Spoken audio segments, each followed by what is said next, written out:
Hydrogenation of unsaturated oils, असंतृप्त तेलों का हाइड्रोजनीकरण।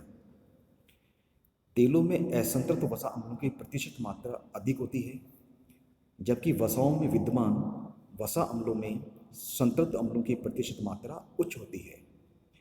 अतः यदि किसी तेल के असंतृप्त अम्लों को हाइड्रोजनीकरण द्वारा संतृप्त अम्लों में परिवर्तित किया जाए तो तेल का वसा में परिवर्तन हो जाएगा।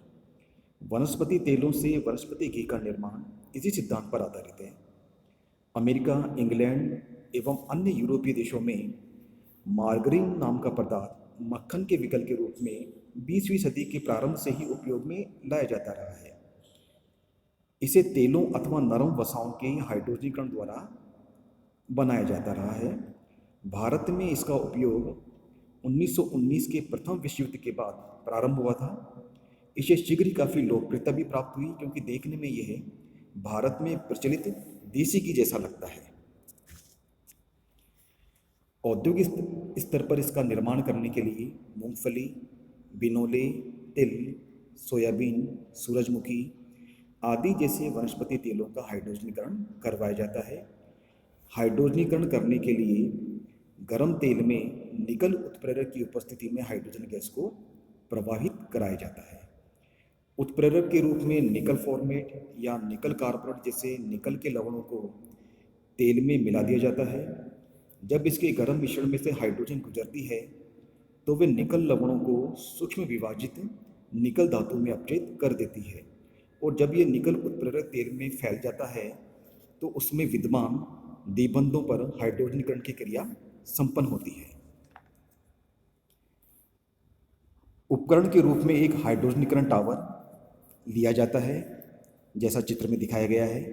ये स्टील का बना हुआ एक लंबा सिलेंडर होता है, जिसके टॉप से एक विलोडक लटकाया जाता है। इस सिलेंडर के मध्य में एक तरफ से गर्म करने के लिए भाप कुंडली लगी हुई होती है और दूसरी ओर एक पंप लगा होता है। भाप कुंडली से तेल व उत्प्रेरक के मिश्रण को उपयुक्त ताप तक गर्म किया जाता है। पंप द्वारा तेल व उत्प्रेरक का मिश्रण ऊपर से फव्वारे के रूप में गिरता है। इससे यह अधिक से अधिक हाइड्रोजन के संपर्क में आता है और हाइड्रोजनीकरण की क्रिया पूर्ण होती है।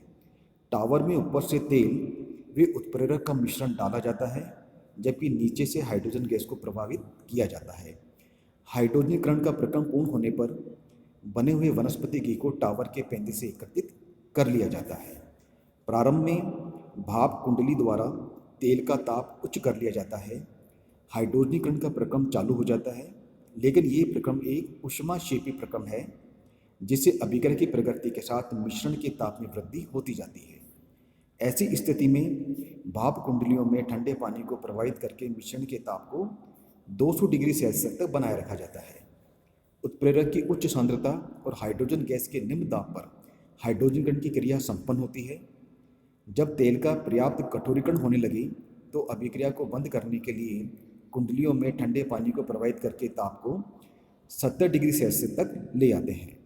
बने हुए वनस्पति घी को छानकर उसमें से उत्प्रेरक को पृथक कर लेते हैं और फिर निम्न दाब पर इसके रंग व गंध को दूर करके इसे विभिन्न आकार में पैक कर लेते हैं। इस प्रकार बने हुए वनस्पति घी का गलनांक 31 से 37 डिग्री सेल्सियस तक होता है और देखने में यह दानेदार असली घी जैसा प्रतीत होता है। अब हम बात करेंगे वनस्पति घी का संगठन, कंपोजिशन ऑफ वेजिटेबल घी।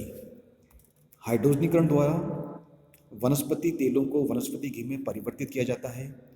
हाइड्रोजनीकरण के प्रक्रम में ट्राइग्लिसराइड में विद्यमान एक द्विबंध युक्त वसा अम्ल का संतृप्त स्टेरिक अम्ल में परिवर्तन होता है।